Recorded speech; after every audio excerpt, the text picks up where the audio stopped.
Buenas noches, hermanos. Hermoso volvernos a ver para un estudio más de la Biblia. Esta noche vamos a hablar de un elemento que lo hemos titulado el factor davidiano en el adventismo. Y es importante hablar de ello porque si no han recibido la visita, pronto lo van a recibir. Y si no están aquí, al rato llegan. ¿Qué es el factor davidiano? Hay un grupo de personas que anda circulando en las iglesias adventistas que dicen ser adventistas y no lo son. Pero cuando usted lo ve, vienen con su Biblia, con su folleto de escuela sabática, con su himnario adventista, ¿no? Y el sábado temprano a la iglesia. Entonces usted dice, bueno, ¿y entonces cómo podemos nosotros descubrir quién es quién? Es que existe este problema. Pareciera como que en este tiempo del fin el mal se está ensañando cada vez más intensamente en los adventistas. De allí que nosotros tenemos que tomar cuidado. Entonces, esta noche quisiera hablarles un poquito de esto, pero vamos a hacer un estudio bíblico para ayudar a entender por qué esos hermanos están equivocados. Ustedes van a tener visita de mucha gente, algunos que vienen con sueños y visiones, ¿no? Y hay gente que inclusive leen a Elena White, son muy ceñidos a la reforma pro salud, y si usted observa a un davidiano, y le digo por qué empezó llamándose la vara del pastor y terminó llamándose davidiano. La razón es muy simple. Ellos creen que Jesús va a venir a instaurar un reino transitorio aquí en la tierra, en Jerusalén, y que los que van a ir a recibir ese reino son los 144,000 literales. Por eso es que el viernes vamos a hablar de Apocalipsis 7 y 14, donde se habla de esos 144,000, justamente para reforzar nuestra fe y decirle a esos hermanos, cuando los visiten, que están equivocados. Porque si fuera como ellos dicen, yo sería el primero en predicar. Porque, como les expresaba, mi mayor preocupación es estudiar la Biblia y enseñar la Biblia y ser honesto con Dios y su palabra. Esa es mi preocupación. No es con la denominación. Y si soy pastor de la iglesia adventista es porque he encontrado en la iglesia el enfoque bíblico integral, y nosotros somos conscientes de que como iglesia enseñamos esa doctrina integral. Después, lógicamente, de haber estudiado con los testigos de Jehová, con los pentecostales, con los evangélicos, con los bautistas, uno se da cuenta que hay algo que les falta. Bueno, nosotros como iglesia tenemos una sana doctrina, pero Satanás está introduciendo grupos dentro de la iglesia para alejarnos de la sana doctrina. Primero lo hizo con los reformistas, que por el asunto de salud, ¿no? Que no todos los hermanos guardan el mensaje por salud y se dividieron. Luego vinieron los de la vara del pastor, que ellos vienen a amonestar a la iglesia adventista porque nosotros estamos como la Odisea. Según ellos, nosotros somos la Odisea, y como la Escritura dice, el Señor está a punto de vomitarnos desde su boca, por lo tanto Él viene a amonestarnos, vienen a salvarnos. Eso es lo que dicen que vienen a hacer. Ahora, últimamente, han surgido los antitrinitarios, que ahora dicen que Dios no es una trinidad, que nunca hubo trinidad, que en realidad solamente son dos, el Padre y el Hijo. Pero entre los dos, el Padre es más grande que el Hijo. El Hijo chiquito, el Padre es un Dios grande. Como que hay un Dios chico y un Dios grande. Y ahora, una versión mucho más actualizada de ellos, dicen que el Espíritu Santo y Jesucristo son lo mismo. Y usan la Biblia para decir todas esas cosas. Lo último que está saliendo dentro del adventismo, y esto estoy hablando ahora, que surgió el año pasado a comienzos de este año. Un ex pastor que fue estudiante mío, ahora viene con la idea de que si no puedes guardar el sábado, no importa el Señor. Tú puedes guardar el sábado mientras vas a trabajar. Pero trabajando tú guardas el sábado. Y que Dios no mata a nadie. El diluvio fue un accidente, no fue que Dios lo trajo, fue un accidente. O sea, cuando la Biblia dice que Dios dijo, raeré a la generación de Noé, raeré, es decir, extirparé todo esto, no, eso no quiere decir que Él lo mató. No, Dios no mata a nadie. Y cuando la Biblia habla de la ira de Dios, salid de ella, pueblo mío, para que no seáis partícipes de qué? De las plagas que vendrán sobre Babilonia y sobre la ira de Dios que vendrá sobre Babilonia. No, es que Dios no destruye a nadie. Entonces, ¿y todo eso qué significa? Bueno, eso es lo que están enseñando hoy. Están en las redes sociales. Miren, hay un sinfín de cosas. Yo de vez en cuando entro a una red social para ver qué está pasando. Pero veo tanta energía que la verdad le digo, ahora hay que seleccionar qué escuchar o qué no escuchar. Entonces, yo cada vez que entro a un programa, trato de ponerme atención para ver qué está bien, qué está mal. Y todo a la luz de la Biblia. Hoy día quiero enfatizar sobre la vara del pastor, porque es un grupo que se ha vuelto agresivo, muy agresivo. Y yo, por ejemplo, a un antitrinitario lo puedo reconocer rápidamente por la forma de negar la Trinidad.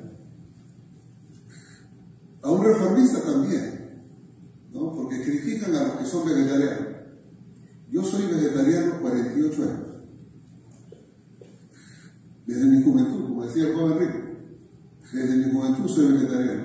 Cuando en las ciudades no existía un restaurante vegetariano. Hoy día es fácil viajar, porque en todos lados hay restaurantes vegetarianos. En todos lados. Antes no. Y entonces, hay gente que critica a los que son vegetarianos y hay vegetarianos que critican a los que no lo son. Como que el ser vegetariano te va a salvar. Entonces, cuando yo hablo con un reformista, le digo, mira, yo puedo ser pastor tuyo porque yo vivo como tú. Es decir, si por el mensaje de por salud lo dices, mi vida está guiada por ese mensaje de salud. ¿Sí? Y cuando hablo con un davidiano, le digo exactamente lo mismo, porque ellos son ceñidos al mensaje de salud. Son ceñidos a Elena White, pero no son ceñidos a la palabra de Dios. Ellos prefieren obedecer a su profeta, que de paso, Víctor Jutea, mi tocayo, un hombre venido de Bulgaria, llegó al área de California, aquí por Los Ángeles, y se bautizó en el año 1919 y atendía en esa área de Los Ángeles. En el año 1929 él era asociado de la superintendencia de la escuela sabática. Era un director asociado de la escuela sabática. Cuando empezó él a predicar sus ideas, fue en ese año, 1929. Estamos ya pronto a cumplir casi 100 años, con 97 años más o menos. El asunto es el siguiente. Él había desarrollado una serie de ideas en su mente, basado principalmente en el profeta Isaías y todo el Antiguo Testamento, pero más en Isaías. Y entonces, como ese trimestre de 1959, mediano, se estaba hablando del profeta Isaías, él vio la oportunidad, como era asociado a la escuela sabática, vio la oportunidad de empezar a enseñar sus puntos de vista. Lógicamente que cuando empezó a predicar, la gente empezó a decir, este hermanito está un poquito mal de la cabeza. Porque él hacía uso de una interpretación bíblica bárbara. Quiero decirles, hermanos, que yo me tomé el tiempo, no porque quería, sino porque desgraciadamente una iglesia en México, recuerdo muy bien el distrito de San Luis Potosí, el presidente de esa asociación vino a verme a Montemorelos, donde estaba enseñando, y me dijo, pastor, necesitamos su ayuda porque hay un distrito que está copado por una secta que no sabemos qué es, así que ayúdenme. Yo le digo, pero ¿de quién se trata? Me dice, no sé, pero aquí hay hermanos que han colectado materiales, y yo digo, traigan esos materiales y a ver qué puedo hacer. Lo cierto es que él me mandó el día lunes una caja de folletos y muchas cosas ahí, y le digo, está bien, a ver, voy a estudiarlos y luego le digo cuándo vamos. No, pastor, es que no es así. Es que ya el asunto está en un punto tal que necesitamos estar allí. Hemos citado a la iglesia para el miércoles. El miércoles a las 3 de la tarde está ahí toda la iglesia está reunida. Era lunes. Yo le digo, pero bueno, déjenme ver qué puedo hacer. Tenía 2 días para leer una caja de cosas y me puse a leer. Yo nunca he leído tantas cosas aburridas. Pero esto era más que aburrido, era absurdo. Era como estar leyendo historietas. Porque cuando uno lee la Biblia, uno se da cuenta que hay sentido, hay un deleite estudiar la Biblia, por la armonía que existe. Pero cuando uno lee los escritos de ese señor, Víctor Jutá, es increíble. Él usa su propia simbología y dice, pues, esto significa tal cosa, eso significa tal cosa, eso significa tal cosa, y no da una evidencia bíblica para decir por qué, simplemente porque a él se le ocurrió o porque Dios le dijo que así era. Lo cierto es que de esa experiencia me di cuenta de algo. 5 horas discutiendo con él. 5 horas. Toda la iglesia, ellos acá al frente, yo ahí, interactuando. Me di cuenta después de 5 horas que era imposible. No iban a entender. Cuando alguien se cierra en la mente, no hay forma. No hay forma. Digamos algo. Esta gente está con el cerebro lavado. No entienden que así no es. Por más que les mostraba en la Biblia las evidencias, no las querían aceptar. Finalmente, tuve que decirle, miren, dejémoslo ahí. Solamente les voy a resumir lo que dice la Biblia, lo que dicen ustedes, y van a ver el conflicto en que están. Después de haber hecho eso, lo único que le dije, miren, voy a escribir un artículo, lo voy a publicar y se lo voy a mandar a ustedes para que por escrito quede evidencia de lo que hemos hecho. Nada más, eso fue todo. Pero resulta que ese artículo lo empecé a escribir y cuando me di cuenta había escrito más de 120 páginas, finalmente salió publicado como un libro y ahora está publicado en la Pacific Press, publicó el libro, más de 130 páginas. Y cuando salí de México lo dejé allá para que los pastores y hermanos puedan usar, y así una bendición para ellos allá. Pero ahora veo que eso está regándose por todos lados. Miren, estuve en Colombia en el 2010 y por allá llegaron. En frontera con Colombia y Venezuela llegaron. En el 2013 me moví a trabajar al África, en Kenia, en Nairobi, y descubrí allá 40 diferentes grupos de la Biblia. 40. Un día el pastor me invitó a una reunión y yo fui a escuchar y resulta que había un grupo de hermanos que estaba dando un testimonio. Cuando escuché atentamente ese testimonio, ¿qué creen que era? Eran davidianos. Y yo le dije, disculpe, digo, pero ustedes no son nada.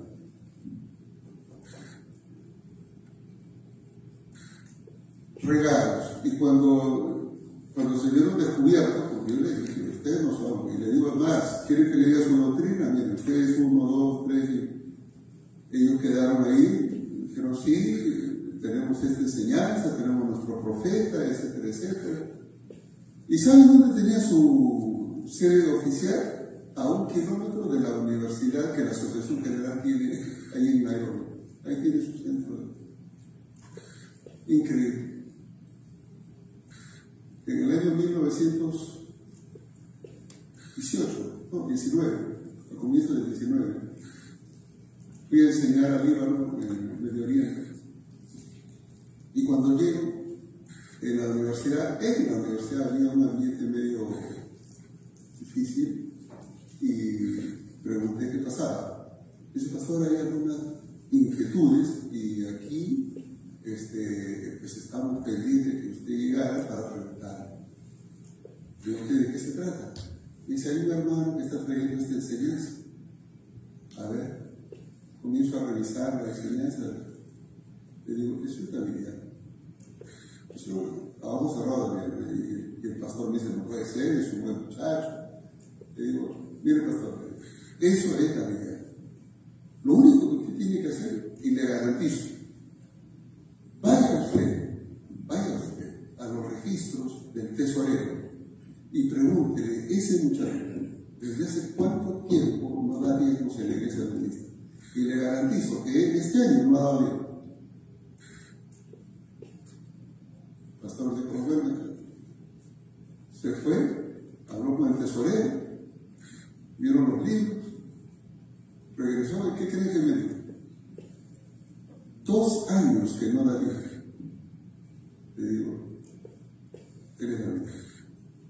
Y tuvieron que enfrentar. Lo peor de todo es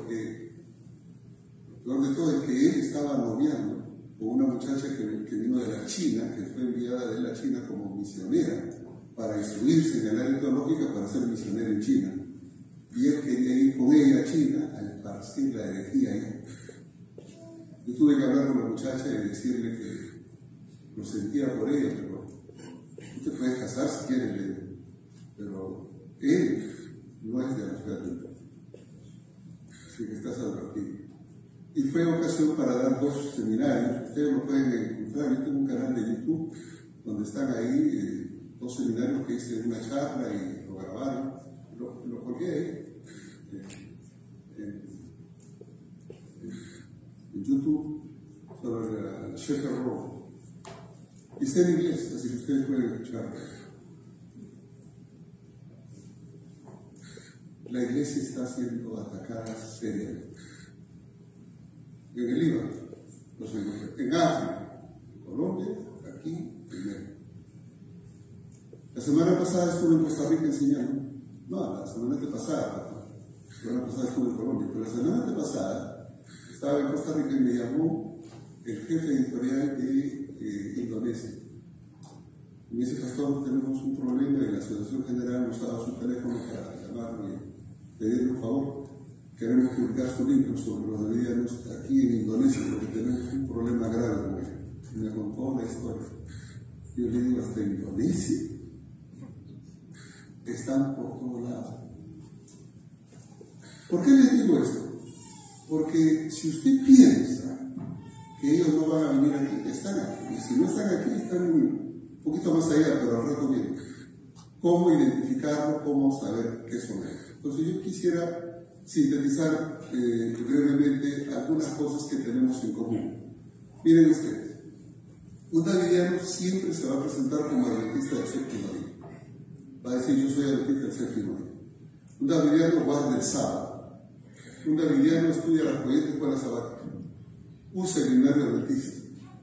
Cree que Elena White es una profetisa para el pueblo de Dios. Cree que la iglesia adventista es el pueblo de Dios del tiempo del fin. Pero creen que está en una condición de apostasía y que ellos han sido enviados para amonestarnos, para evangelizarnos. Ellos creen, no solo en el sábado, sino creen en la Trinidad, creen en el sacrificio expiatorio de Cristo, creen en el santuario celestial, todas las doctrinas singulares de la iglesia adventista no creen. La Así que cuando ustedes conversan con ellos, ¿qué creen que va a hacer? Usted lo ve con su libro de Elena, los libros de Elena White, ellos se los saben de memoria. Y una cosa que a mí me impresionó, y yo se lo dije, le digo, de la manera como ustedes repiten a Elena White de memoria, párrafo tras párrafo tras párrafo, a mí me gustaría, le digo, que repitieran la Biblia. Ustedes saben más de Elena White que de la Biblia. Yo la leo, yo le puedo decir lo que ella dice, pero ¿saben qué me interesa más? ¿Qué dice la Biblia? Y saber dónde está en la Biblia y enseñar la Biblia. Una de las cosas que yo hago, no solo aquí en la iglesia, sino en mis clases y en la preparación que hago con los pastores, es enseñar Biblia. Rara vez yo uso algún texto de Elena White para decir algo. Rara vez. Trato de no hacerlo, porque nosotros tenemos la doctrina nuestra aquí en la Biblia y es más que suficiente. Entonces, quedemos ahí, ya. Entonces dice, una persona me ha dicho, pastor, ¿y usted no usa Elena White? Ahora que estuve en Costa Rica, me dijeron, pastor, ¿y usted no usa Elena White? Digo, no, ¿para qué? ¿Acaso no queda claro con la enseñanza bíblica lo que nosotros creemos? Me dicen, sí, y entonces, si está claro, ya. Eso es lo que necesitamos. Ahora, si usted quiere saber un poquito más, vaya y lea Elena White, está bien, correcto. Porque Elena White no hace otra cosa que ampliar lo que está en la Biblia. Pero no dice nada extra. Es ampliar y decirlo de una manera más sencilla. Pero si está en la Biblia es suficiente y eso es lo que queremos. Ahora, los davidianos tienen algo que nosotros no compartimos. Y les voy a señalar para que ustedes lo recuerden. En primer lugar, ellos creen que Jesús va a venir espiritualmente, así como los testigos que ahora dicen que cuando la segunda venida va a ser espiritual. Ellos no dicen que la segunda venida va a ser espiritual, sino que antes de la segunda venida, Cristo va a venir espiritualmente. ¿Para qué? ¿Para qué va a venir? O sea que si Cristo dice vendré otra vez, no dijo vendré otras veces, sino vendré otra vez. Dice, no, lo que pasa es que nadie sabía que iba a venir. Solo nosotros sabemos porque solo el profeta José ha recibido esa revelación. Nadie sabe. Ni los profetas de la Biblia saben, ni Elena White sabe. Nadie sabe. Nosotros nomás sabemos. Yo le digo, qué privilegiados. ¿Dónde en la Biblia dice que Jesús viene espiritualmente? ¿Y para qué viene? Bueno, dice, viene para instaurar un reino en el cual reinarán los 144.000, la gran multitud estarán ahí. Visitan los 144.000 y la gran multitud de Apocalipsis 7.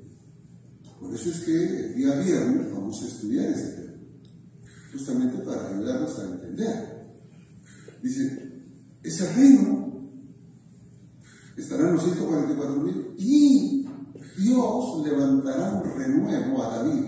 Es decir, la promesa de que el rey David tendrá un descendiente y se sentará en el trono, entonces se cumplirá.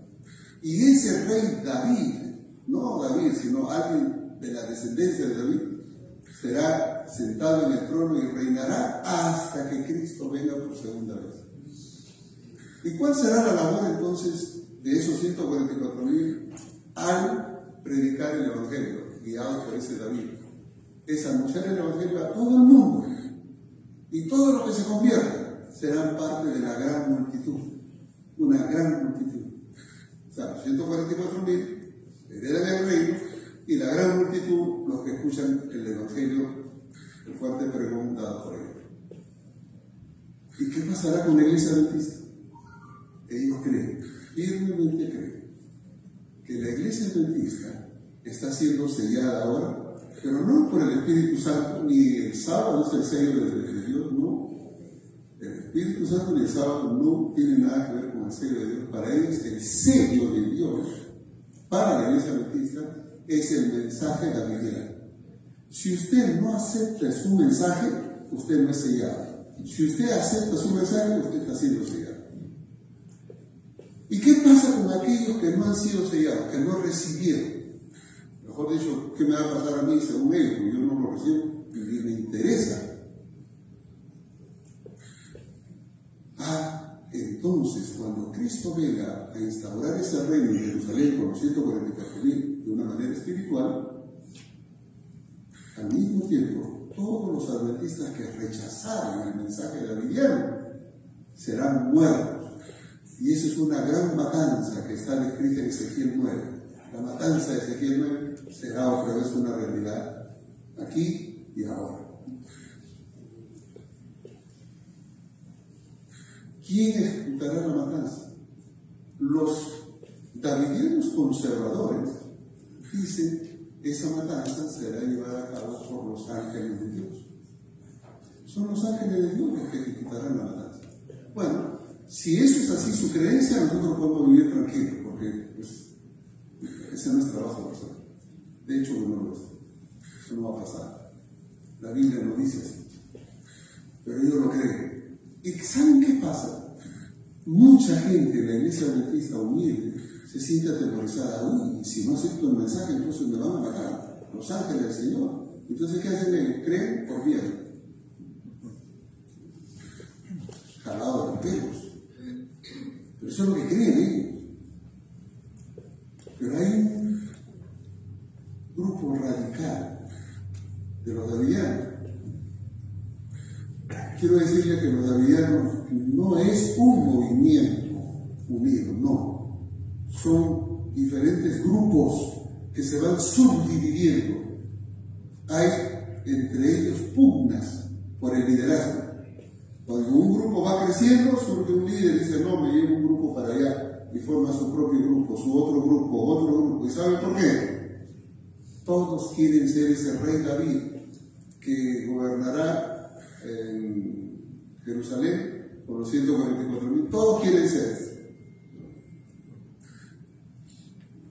Y ahí está el problema. Por eso es que se llaman davidianos, porque son del reino de David. Ahora, ¿qué es lo que nosotros necesitamos hacer para entender este problema? Necesitamos mirar un poquito este asunto del brazo radical. Cuando el profeta Víctor Coutet murió en 1955, hubo un señor que se llamó Benjamin Roden que se separó del tronco principal. ¿Por qué? Porque la mujer de Víctor Coutet, la mujer, se llamaba Florence, ella tomó la conducción del grupo y ellos no estaban de acuerdo con eso. Se separaron. ¿Cuál fue la idea de Ben Roden? Él dijo, yo soy el nuevo Elías. Víctor Coutet no es el Elías, porque el Elías no muere. Y como murió, todos pensaban que él era el profeta Elías. Porque la Biblia dice en Malaquías 3 y 4, los dos capítulos son muy importantes, dice que el Señor en los postreros días enviará al profeta Elías para analizar. Y el capítulo 4, verso 5 dice, antes que venga el día grande y terrible de Jehová, enviaré al profeta Isaías para que haga volver el corazón de los padres hacia los hijos, etc. O sea, viene el profeta Elías. Entonces, todos los davidianos pensaban que Víctor Coutet es el Elías. Bueno, ahora muchos piensan. Pero como el Elías no muere, murió, entonces Benjamin Roden dijo, yo soy el Elías, y se puso como el Elías. Y él le dio un giro a la enseñanza de Coutet. ¿Sabe qué dijo él? Nosotros somos el branch davidiano, la rama davidiana, que ejecutará la matanza de Ezequiel 9. El grupo conservador dice, ¿quién ejecutará la matanza en la iglesia adventista? Los ángeles. ¿Qué dicen ellos? Nosotros somos los que ejecutaremos la matanza. Y comenzaron a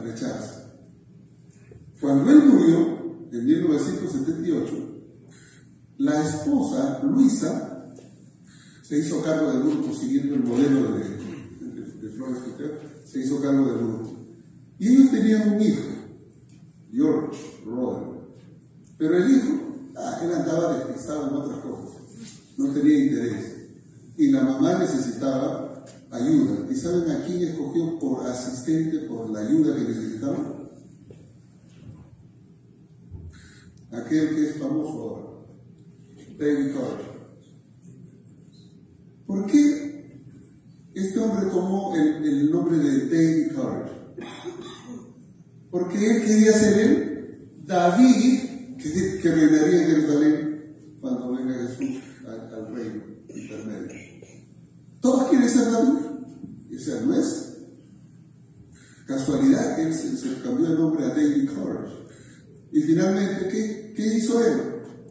Él trabajó junto con Luisa Roden, ganó el liderazgo de la juventud, y cuando Luisa Roden murió en el año 81, entonces el hijo George Roden quería asumir el liderazgo, pero no pudo. ¿Por qué?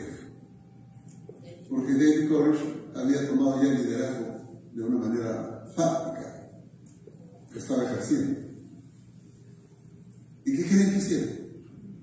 Se cogieron a balazos. Entré en la iglesia, cogieron a balazos a ver quién era el líder. Y tuvo que intervenir la policía. Y finalmente el juez dijo, bueno, nosotros no podemos meternos en un conflicto religioso, que la congregación decida quién quiere ser su líder. ¿A quién creen que quiere? A David Koresh. Y eso los llevó al año 1993, cuando ellos fueron enfrentados con la policía y murieron ahí un poco de gente y todos ellos murieron incendiados. Tenían un arsenal. La pregunta es, ¿qué hace un cristiano con un arsenal? ¿Para qué un arsenal? Porque ellos tenían un campo de tiro para practicar, porque ellos eran los que debían ejecutar la matanza de los adventistas cuando el ruido transitorio se ejecuta. Pero esos son los de David Koresh, que todavía tienen seguidores por ahí. Nosotros, y los que visitan, si hay un davidiano aquí, yo los entiendo, porque a veces se molestan. Yo he estado en lugares donde hay personas que dicen, los davidianos vienen para matarnos, porque eso es lo que enseñan. No, digo, no, eso no es cierto. Ellos no vienen para matarnos. Esos son los de la rama davidiana. Los de otros davidianos no, los ángeles son los que van a matar. Entonces ustedes se dan cuenta que hay que tomar las cosas como son, hay que expresar las cosas como son. Y algunos davidianos se molestan. Yo he estado en algunos lugares sentado y el pastor dice, no, miren, acá hay davidianos que nos están viniendo a molestar, no le hagan caso, ellos piensan que la matanza y que van a venir a matarnos, y esto y el otro, y el que está sentado a mi lado dice, no, eso no es cierto, no, ellos no van a matar a nadie. Le digo, tiene razón, ellos no van a matar a nadie. De paso, usted es davidiano. Sí, porque estaba indignado y estaba reclamando. Y le digo, no, yo lo entiendo, le digo, perfecto, yo estoy de acuerdo con usted, pero usted es davidiano. ¿Ah? Okay. Y es que ellos nos visitan, ellos están en la iglesia. Créanme que son gente sincera, pero están sinceramente equivocados. Ahora, habiendo dicho todo esto, hay muchas cosas más que podríamos decir, pero habiendo dicho todo esto, entonces vamos a mirar cómo le puedo demostrar yo a un davidiano que está equivocado. Porque ellos basan su misión en el texto de Mateo 10. Ellos van a Mateo 10, versos 5 al 8, y van a decir, eso es lo que el profeta Víctor Jután nos ha enseñado y eso es palabra de Dios, punto. Tenemos que obedecer. Ellos le hacen caso ciego a su profeta Víctor Jután. Esto es como que usted le haga caso ciegamente a lo que dice Elena White, aunque contradiga la Biblia. Que no se da, pero es lo que podríamos comparar. Pero vamos a Mateo capítulo 10. ¿Y por qué es que ellos vienen a la iglesia adventista? Hay algunos pastores que tienen el problema y se rascan la cabeza y dicen, pero ¿por qué ellos no alquilan un local, se reúnen allí, hacen su ciclo de conferencia y predican, y ¿por qué no hacen aparte y vienen a molestarnos? Lo lógico, ¿no? ¿Por qué no? Yo recuerdo hace unos años, creo que fue en 2008, por ahí, cuando estuve en Michoacán. Me acuerdo, ahí estaba en el pueblo de Uruapan. Todavía le habían lavado la cabeza a los ancianos de la iglesia, los diáconos, que cuando el pastor despertó a la realidad, reunió a la junta para echarlos, y la junta le dijo: no, el que se ve es usted, y lo votaron al pastor, ¿no? Y se quedaron con la iglesia. Y entonces el pastor estaba ahora en otro lado y me invitó a ir, y me dice: pastor, venga, ayúdenos. Y fuimos para ayudar a la iglesia. Y me decía el pastor: yo no sé qué tienen estos hermanos, ya nos quitaron la iglesia ahí en Europa y ahora están viniendo acá. Pero si ya tienen iglesia ahí, ¿para qué vienen? Ya deben quedarse allá. Y les decía: está bien, hermanito, váyase a su iglesia allá. Ya le regalamos esa iglesia allá. ¿Qué dice? Pues ya no nos molesten.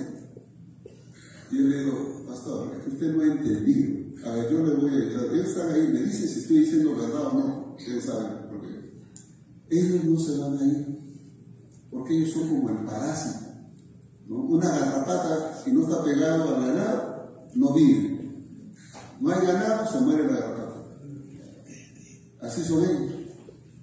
Son parásitos que viven de la iglesia adventista. No hay iglesia adventista, se mueren.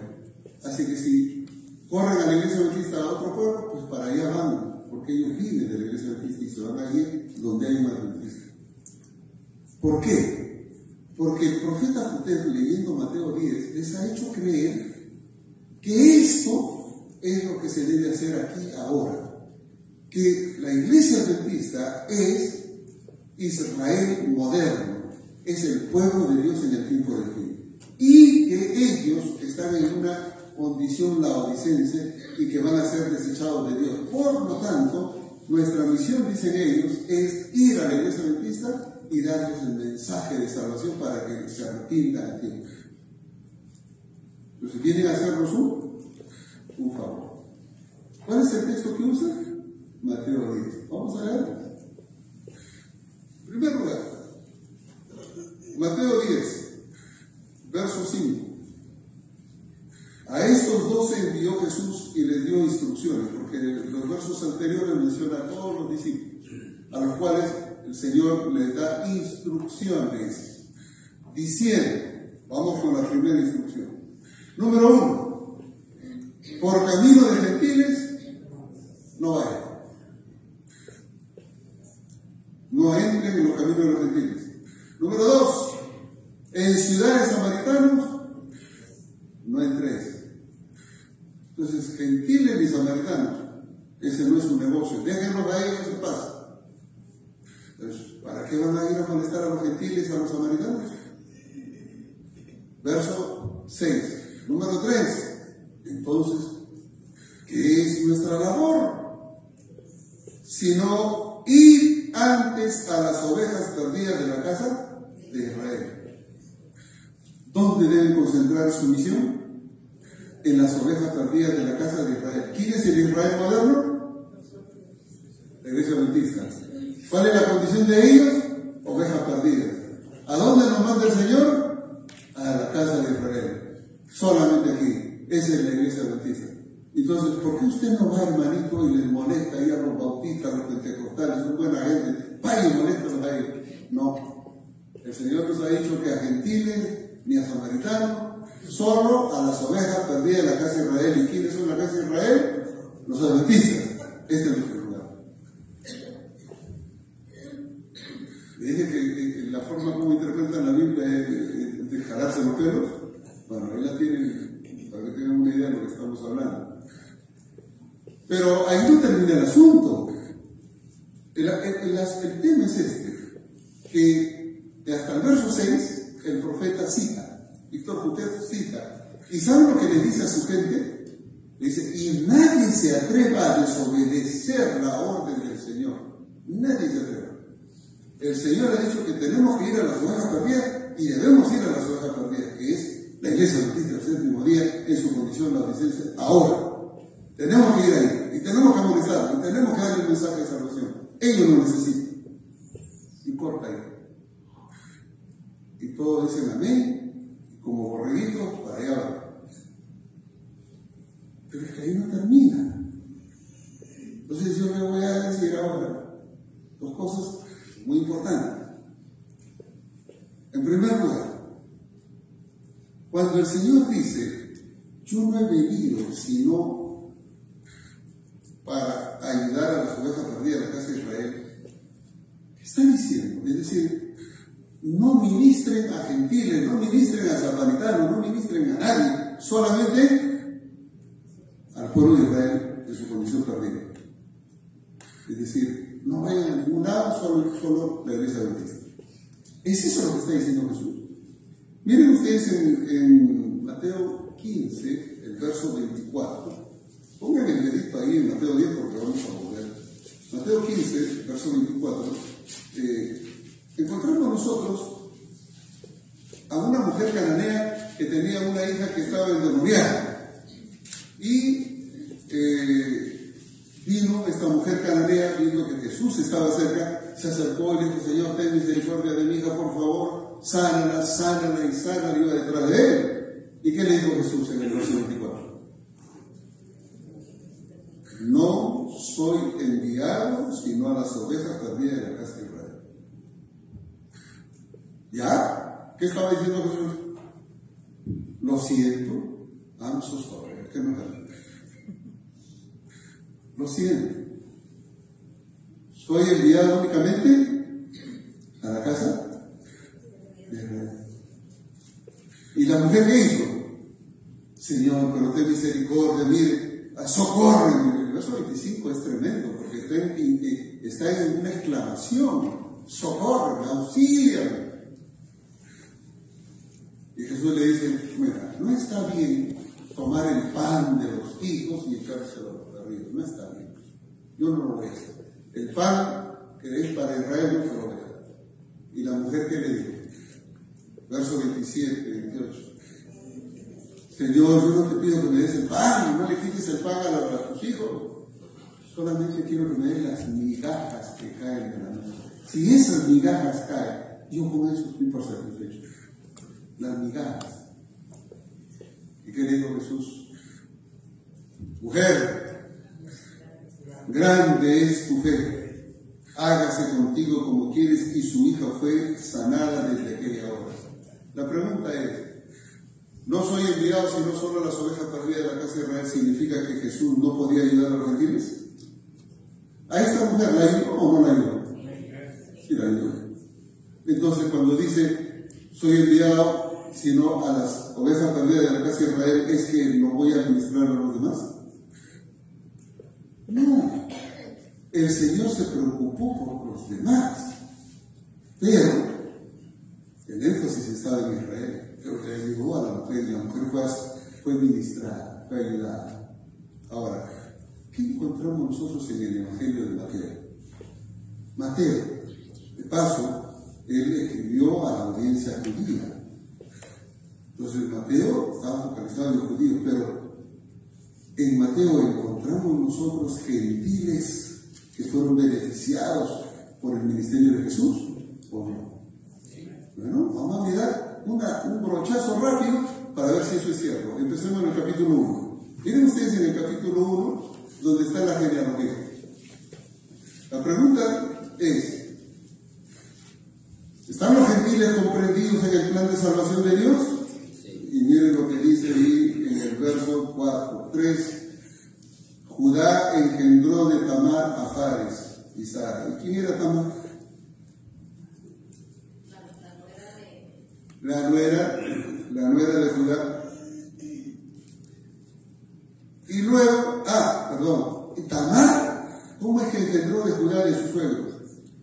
Porque se había casado con el hijo, se murió, se casó con el hermano, también se murió porque no le dejó descendencia, y ahora había un tercer hermano que era menor de edad. ¿Y qué hizo Judá?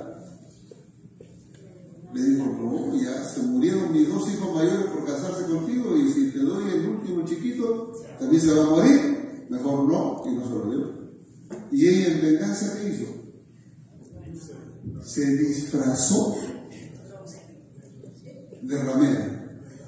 ¿Sí? Se disfrazó de ramera y se acostó con su suegro y consiguió a su suegro. Así es. Ustedes lo pueden leer ahí en Génesis 38, ahí está. Pero ella se disfrazó. Pero miren ustedes en el verso 5, cuando dice, Salmón engendró de Rahab a Boz. ¿Y quién es Rahab? Rahab no se disfrazó, esa sí era ramera en Jericó. Y esa fue la que escondió a los espías y por eso salvó su vida, porque ella tuvo temor de Dios. Fíjense ustedes que en la Biblia no solamente que era una mujer gentil, sino que tenía un oficio muy cuestionado. Y sin embargo está aquí como uno de los antepasados del Mesías. Para que tengan ustedes una idea cómo va. Y cuando ustedes leen en el verso 5 al final, y dice, y Boz engendró de Ruth a Obed. ¿Y quién era Ruth? Una moabita. Los moabitas eran idólatras. Pero esta moabita se convirtió, tu pueblo será mi pueblo, tu Dios será mi Dios. Y ahora estaba como un ancestro de Jesús. Así que en la línea genealógica del Mesías había mujeres de cuestionada reputación. Tamar, que se disfrazó. Rahab, que esa sí era. Y Ruth, idólatra. Y sin embargo, estaba bien. ¿Quiere decir que hay esperanza o no? Amén. Digo, oiga, ¿podrá haber una persona más cuestionada que estas mujeres? Sin embargo, estaban ahí. Eso con respecto a las mujeres. Ahora miremos los varones. Mateo 2. Miren ustedes en Mateo 2. Aquí encontramos nosotros en el verso 1 y 2, ¿no? Encontramos que vinieron de Oriente unos magos. Eso eran gentiles, eso no eran ni siquiera judíos, ¿no? Venían de Oriente, diciendo, ¿dónde está el rey de los judíos que ha nacido? Porque su estrella hemos visto en el Oriente y venimos a adorarle. O sea, no venían de turismo, venían a adorar al Mesías. ¿Quiénes eran? Gentiles. Interesante. Gentiles viniendo a adorar al Señor. Entonces, el Evangelio era para los gentiles también, ¿no? Claro. Y lo curioso es que quien lo dice es Mateo, que es un judío escribiendo para una comunidad cristiana de origen judía. Y entonces, Mateo mismo dice en el capítulo 5, verso 14 y al 16, dice, primero en el verso 13, perdón, vosotros sois la sal de la tierra. Y en el verso 14 dice, vosotros sois la luz del mundo. ¿Qué significa ser sal de la tierra, luz del mundo? ¿Qué significa? Si somos la luz del mundo, es que el mundo nos vea, nuestro testimonio. ¿Hay preocupación por los gentiles o no? No dice que sois la luz de Israel para los judíos, nada más. Sois la luz del mundo. Sois la sal de la tierra. No es para sazonar y darle sabor a la sociedad judía, sino para todo el mundo. Es decir, ¿hay un ministerio proyectado a los gentiles? Sí. Y cuando nosotros vamos a Mateo 24, a pesar de lo que diga Mateo 10 y Mateo 15, que he venido todas las ovejas perdidas de la casa de Israel, en Mateo 24, en el verso 14, ¿qué es lo que Jesús señala? Y será predicado el Evangelio del reino a todo el mundo, no es a todos los judíos, a todo el mundo, para testimonio a todas las naciones. Entonces la pregunta es, ¿hay un ministerio a todo el mundo? ¿O es solo para los judíos? No, para todos. Pero no es que Jesús había venido solo para los judíos, para las ovejas perdidas de la casa de Israel. Entonces, ¿qué significa eso que ha venido solo para la casa de Israel? El énfasis estaba en Israel, pero la proyección era que a través de Israel vaya a todo el mundo. Amén. Y por eso que Mateo 28 termina en el verso 19 diciendo: y a toda nación, tribu y lengua, predicar, enseñar, bautizar. Miren, todo el Evangelio, desde el comienzo, capítulo 1 hasta el capítulo 28, está lleno de un contenido de evangelismo hacia los gentiles. Un ministerio hacia los gentiles. Y Jesús ministró a los gentiles. Jesús ministró no solo a esta cananea, que tenía un eje endemoniado. Jesús ministró a la samaritana, que tenía fama. Jesús ministró al gadareno, al endemoniado gadareno,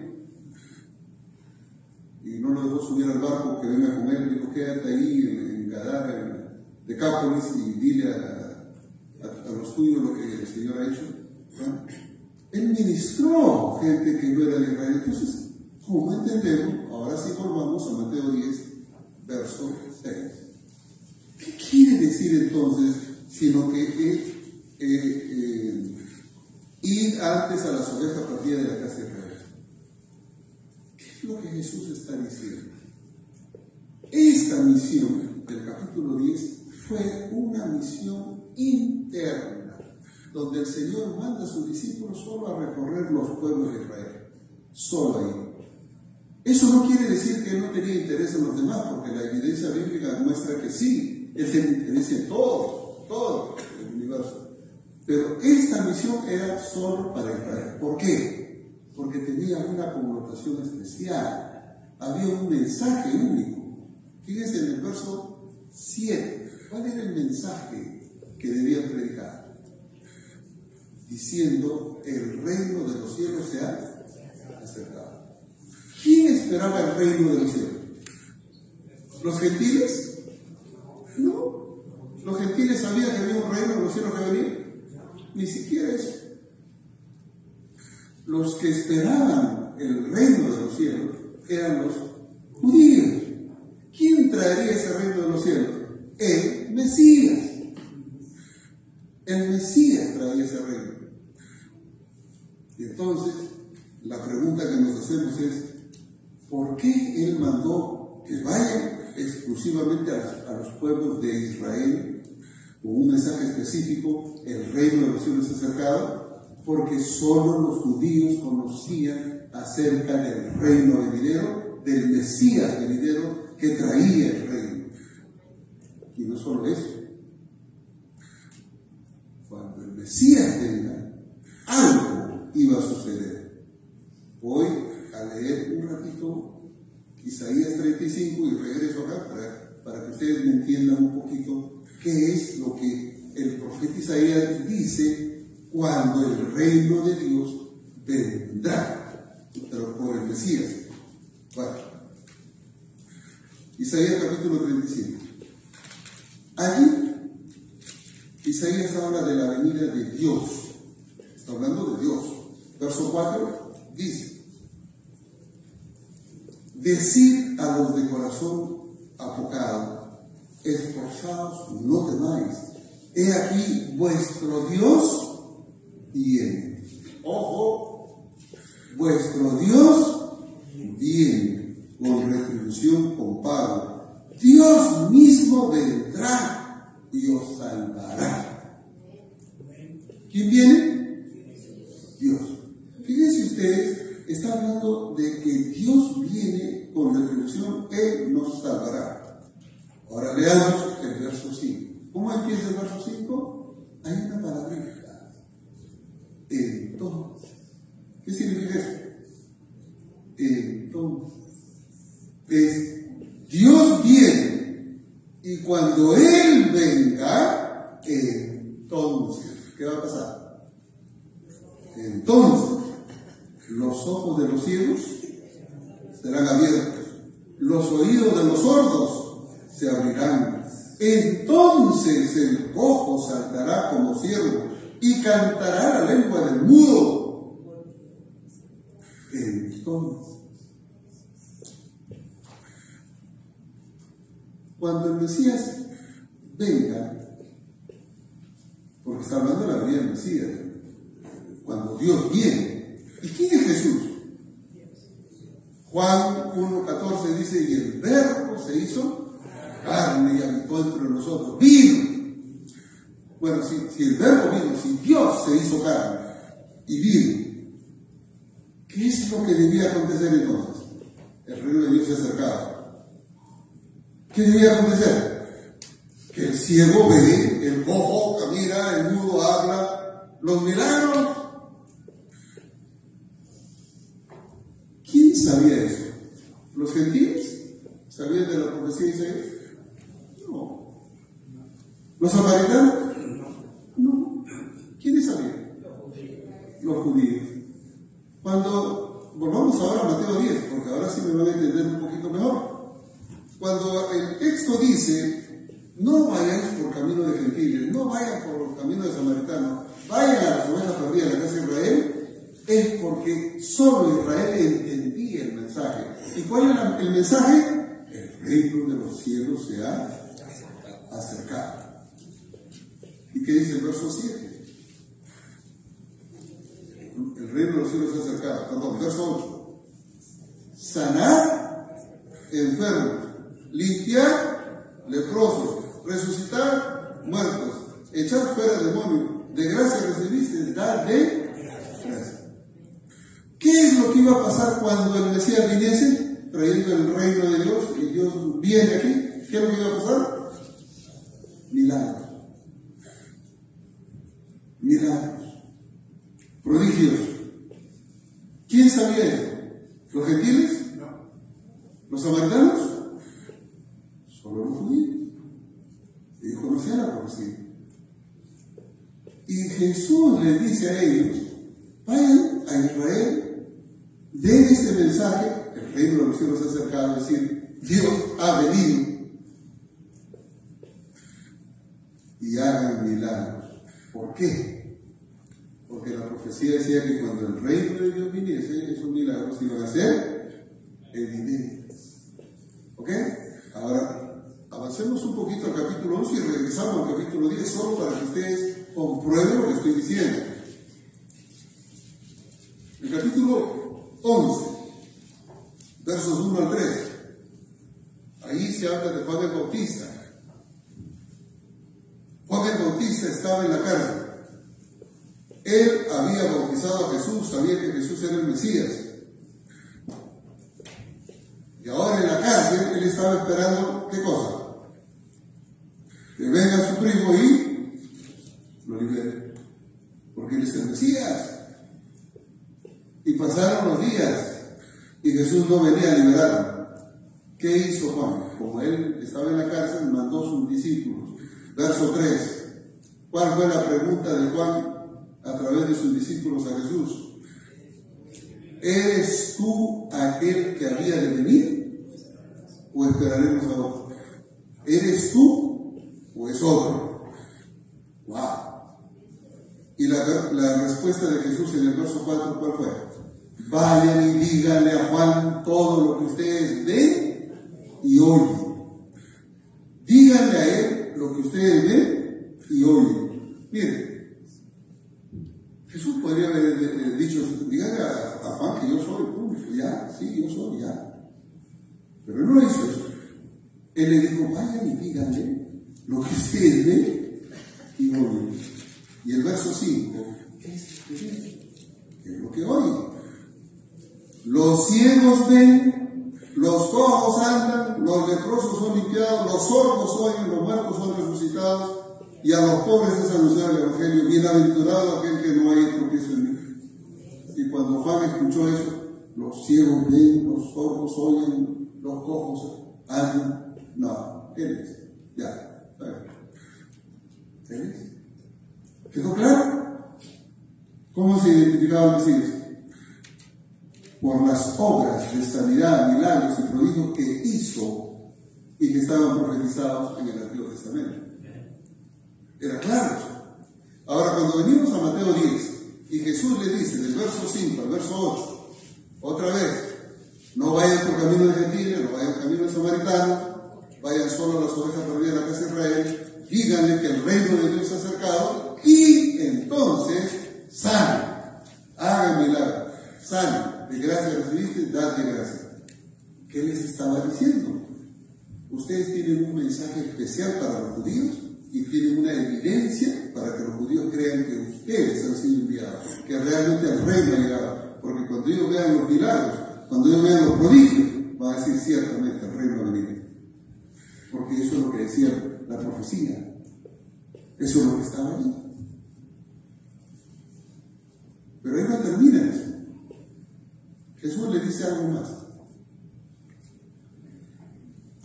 Pero antes de ir al último elemento que quiero señalar, quiero indicar lo siguiente. Los hermanos davidianos que toman este pasaje como la orden para venir a evangelizar a los adventistas, no cumplen con lo que Jesús dijo. Porque ellos dicen, no vamos a ningún lugar, no vamos a los pentecostales ni a los testigos de Jehová, no vamos a ningún lugar, porque Dios nos ha mandado a las ovejas perdidas de la casa de Israel aquí. Con un mensaje específico. Porque solo la iglesia adventista lee a Elena White y nosotros traemos un mensaje a través del profeta Barjutef y Elena White. Pero el mensaje que Jesús dio estaba acompañado de ¿qué cosa? De señales. Y entonces la pregunta que le hacemos a los davidianos es, ¿por qué ustedes cortan el mensaje de Jesús? Él le dice, vayan solo a las ovejas perdidas y díganles el reino está acercado. Pero ese mensaje está acompañado de señales. ¿Y ustedes qué señales hacen? ¿Ustedes sanan? ¿Resucitan muertos? ¿Echan demonios? ¿Hay cojos que caminan? ¿Hay ciegos que ven? ¿Hay sordos que oyen? ¿Qué milagros hacen?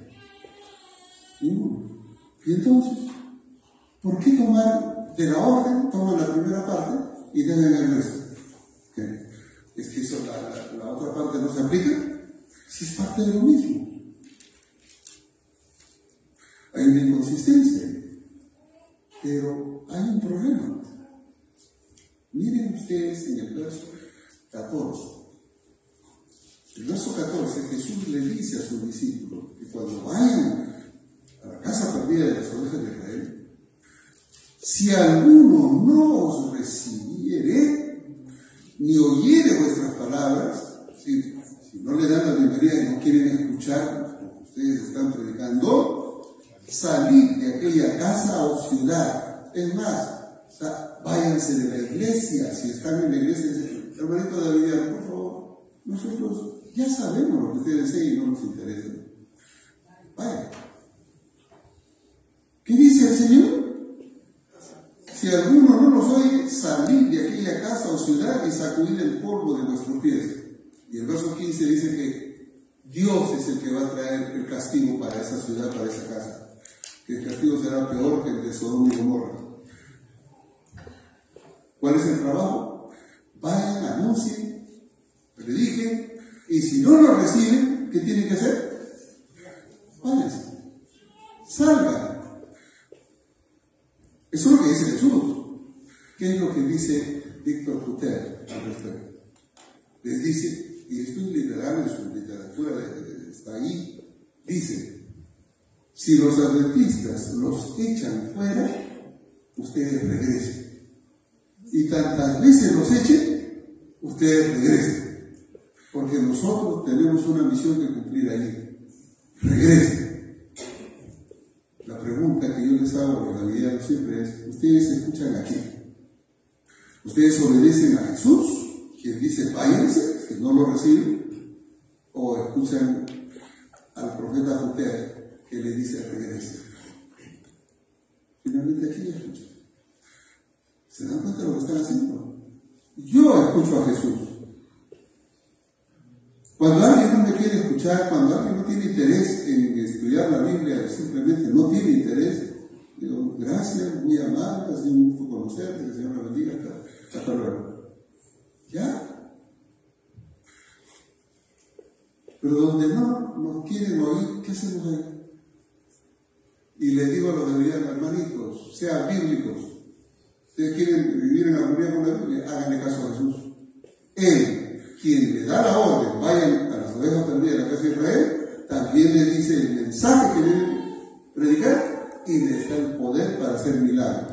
Y si no lo reciben, les dice, váyanse. ¿Qué hacen aquí ustedes? La iglesia adventista no los quiere. Ustedes son un estorbo, son unos parásitos dentro de la iglesia, un estorbo. Váyanse. Pero no se quedan. ¿Por qué? Porque no les interesa obedecer la palabra de Dios ni a su Maestro Jesús. Les interesa obedecer a un hombre llamado Víctor Lutero. Ese es el problema. Si alguna vez ustedes escuchan a algún davidiano, ustedes tienen una idea más o menos cómo hacer. ¿Cuál es el problema entonces? Es que se dan cuenta cómo leemos la Biblia. Se dan cuenta cómo la Biblia se entiende sola cuando empezamos a mirar de uno y otro lado. Todo es coherente, estamos hablando de lo mismo. Yo lo único que he hecho ahora es simplemente leer la Biblia y organizarlo de tal manera que ustedes lo puedan entender. Pero todo está ahí. Si solamente eso hicieran los antitrinitarios, si solamente eso hicieran los reformistas o los ahora que están predicando que todos se salvan en el universalismo, si solo leyeran la Biblia de manera armónica, ellos solitos corregirían sus problemas. Pero desgraciadamente hay una lectura muy sesgada de la Biblia y nosotros necesitamos otra vez volver a la Biblia, pero leerla tal como está. Hagamos ese ejercicio de llegar a la Biblia y leerla tal como está. Que Dios nos bendiga, mis hermanos. Y que cuando ustedes se encuentren con estas nuevas luces que van a venir, hablen con su pastor, hablen con los hermanos que son más antiguos, que conocen la doctrina, pregunten y pídanles que les ayude a resolver sus dudas, porque siempre va a haber alguien que les puede ayudar. Dios siempre proveerá a su pueblo de alguien que les puede apoyar, dirigir y aclarar sus dudas. Bendiciones para todos.